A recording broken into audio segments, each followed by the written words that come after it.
وایو زه په 10 بجو ویده کېږم، یعنې د شپې 10 بجو باندې. دا جمله په الماني ژبه داسې وایو: Ich schlafe um 10 Uhr. Ich schlafe um 10 Uhr.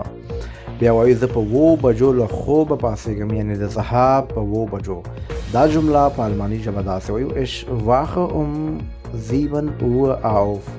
Ich wache um 7 Uhr auf. او کله چې موږ وایو ته څو بجې ویده کېږي، ته څو بجې ویده کېږي، تاسو دغه جمله په کمنټونو کې ولیکئ. ګورئ څوک صحیح وایي چې ستاسو هم زده شي.